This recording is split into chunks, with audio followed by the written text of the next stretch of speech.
Hey, K-Mac, how you doing today? First off, the home ice has been so important in this series throughout the regular season. It seems like the whole team has that advantage. Can you first off just talk about playing in their arena and what's it like going up there? Well, two of the three up here, we got in at 4 a.m. and they didn't play the night before. So, I mean, that makes it a decided advantage as we've been on the other side of that as well.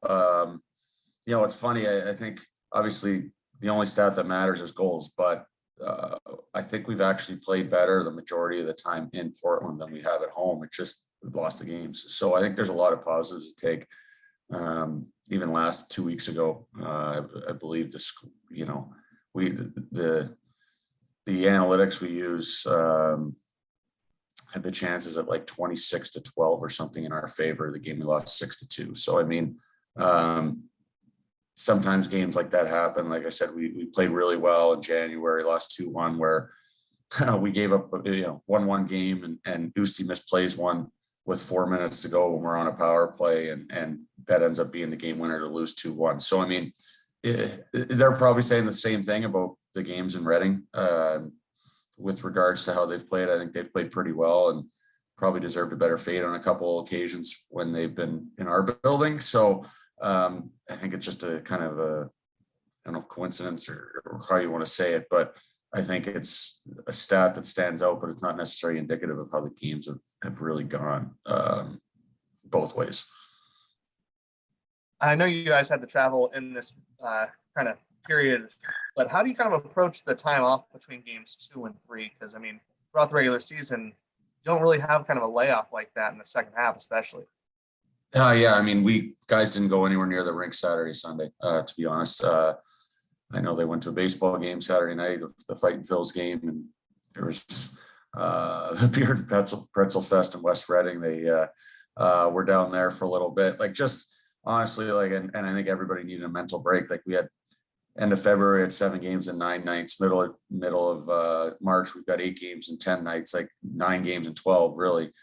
Which is absurd. And I know Maine went through it too. Every team in our division did it. Like, it's not like, woe is me, but eventually we needed a break. And we got a little lucky with the schedule, like starting on Wednesday and basically having the 6 days off. Like, get 3 days of practice. And this time of year, that's more than enough time to cover everything you need to cover and make sure everybody's ready to go for tomorrow. But I think just a little bit of a mental reset, even though, things are going well, but they're grinding, and I think any rest this time of year you can get is crucial. So it was important to get away as much as it is to get to work, and maybe did a little extra video Monday, Tuesday that we might have done earlier, but I think it was worth the time off to get away from the rink and just recharge the batteries for a couple of days.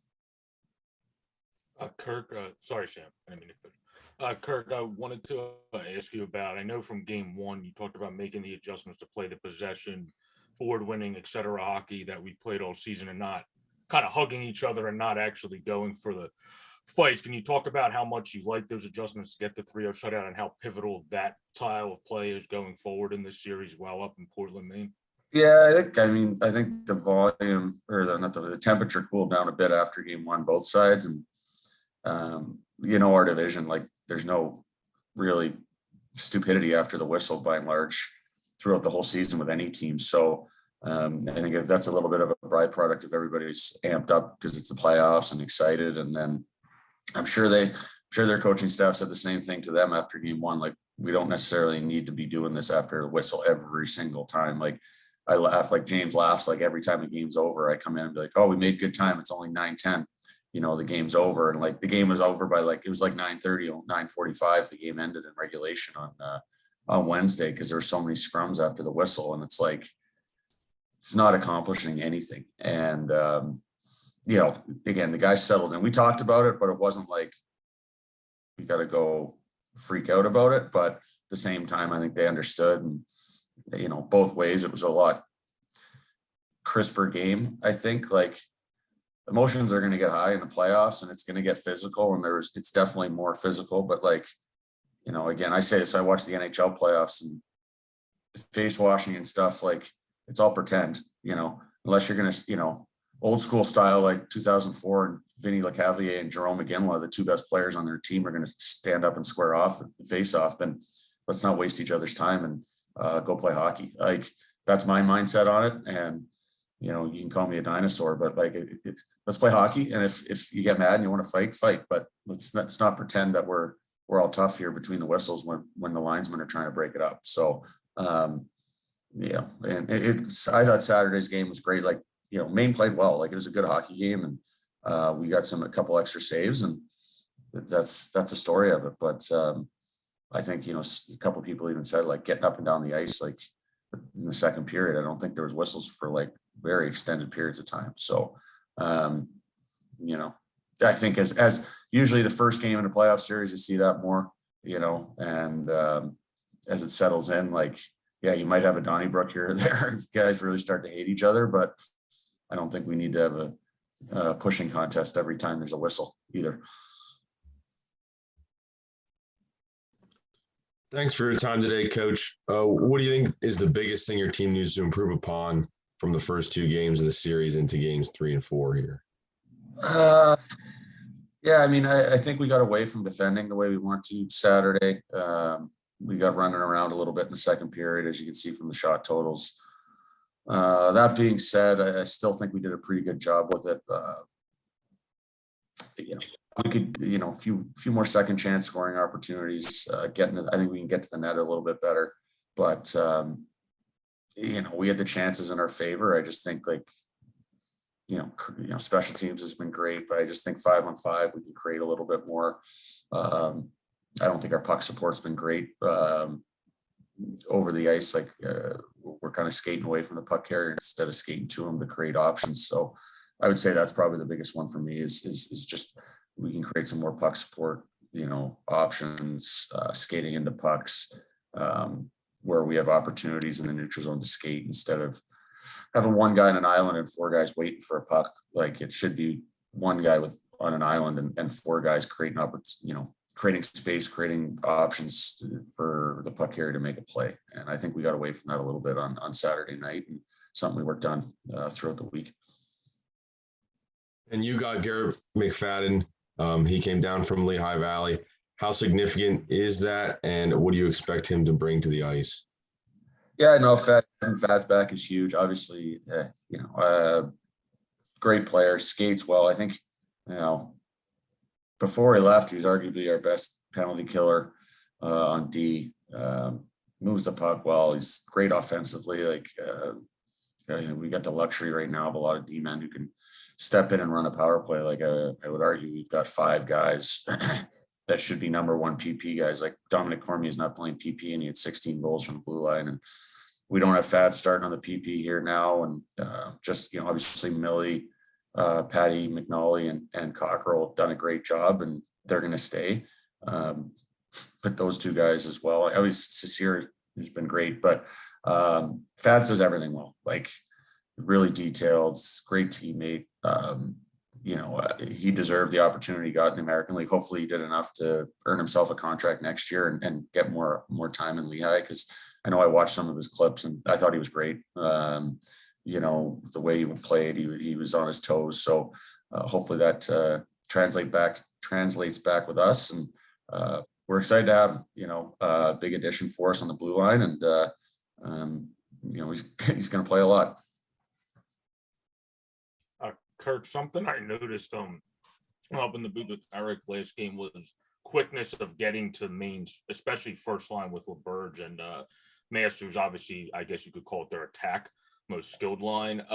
Was that a stress point because it was kind of like I would count like 1 Mississippi, and it would be like by 3 or 4, you'd be right on the guy getting it off the puck. It was very aggressive style defense that seemed smart to me. But what was your take on that in game 2 especially against that particular line? Yeah, I mean, that's kind of our mentality all year. Like, playing defense is a means to an end, in my opinion, right? Like, the better you are at D, the less you have to do it. And we want to get into people, take away time and space. You know, if it's, you know, something somebody noticed that we were doing against, you know, we haven't matched lines all year. So, I mean, like, I think all 3 lines, all 10 forwards, the D, they understand, hey, like, we're going to be tight, you know, and I think this isn't any secret here. We're, state secrets here. Like, we want to have a good gap. We want our forwards tracking pucks, and we want to be tight. So there's back pressure, and there's pressure in front of the forwards on the rush, and there's pressure on their back. So we try and run them out of space and force dumps, and any skilled line, when they have to dump the puck, we're probably making things hard on them, because the way the game is now, teams are trying to enter off the rush. So if you can negate that, makes life harder on them, and they've done a good job with that with us. Like, we haven't been very good off the rush. I don't think in the last 2 games either. So, you got to put pressure on the puck from both sides, and whether it's their top line or their third line, we're gonna try and then when we are in the D zone, it's stick on puck again, take away time and space, get into people right away, and so we're not standing there watching. And like I said, the faster you take away time and space and get the puck back, the less you have to play D. And I don't think anybody likes playing defense, so we might as well get the puck back as quick as possible. And then last thing I have for you, Coach, obviously they're down 2 games, back in their home ice, bit of a layoff. How big do you expect their rush to be right out of the gates, kind of try to capitalize on their energy? And how important is kind of the first period, that first line, going to be in this matchup?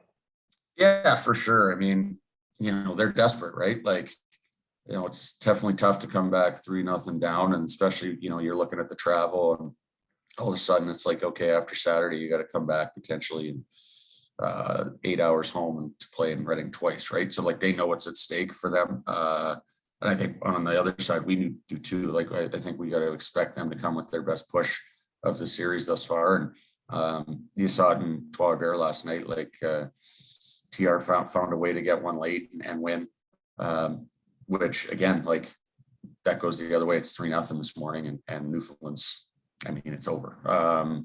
Based on history of a team like them, they're not going to lose 4 in a row, right? With 2 home games in there. So, this is a critical game for them. We know that, and we got to come out with I think, detailed approach. Like, we don't need to you can't win or lose a game in one shift, really. Like, stick with as they say, the process, and work hard and be detailed, right? Like, we've been great 5-on-5 all year. So I think if we just continue to do the things that we've done, but we have to understand that this time of year, like, the closer you get to winning 4 games, the harder it actually gets, because, teams are playing for their lives, and they're desperate, right? And you got to match that desperation and intensity. So, you don't give them, reasons to believe that they're back in it, because, in 48 hours, you could be looking at a tied series easily. And we don't want that, right? So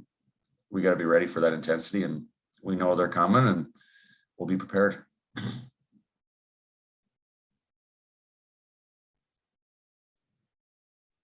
Kirk, one more I did have for you was, I know because of the great depth of defense, just by default, I guess Will McKinnon ended up becoming a scratch in game 2. Is there any, are you just kind of playing it by ear with how good of depth? You already addressed it in this press conference, the defense is, and is that one of the hardest decisions you kind of have to make each night? What group of guys to put out there with the depth you were able to kind of gather on the defense?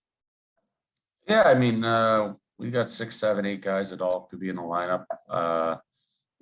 Like I said, and we also got Ryan McKinnon, who's eligible for us after Saturday. So, we'll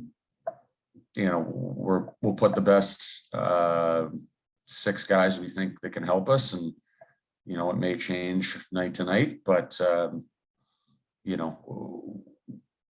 I think that's been the strength of our team all year, and kind of the ability to create offense from the back end while also defending really well is something that most teams don't have. Most teams, they have offensive guys on the back end, but they couldn't find their own end with a compass and a map. So our guys defend really well, and it's a credit to them. Like, they've bought into it, and they've realized the better they defend, the more offense they get to play, and the more they get to score. So like I said, even Will, he came in here and he was terrified of the offensive zone, because in college he was told he couldn't play offense. And, you can see it coming, where I think he's going to be able to produce some more offense than maybe he's been given credit for in the past. So, like I said, we evaluate after every game what we think the best option is for everybody and for the team, and that won't change as we go forward.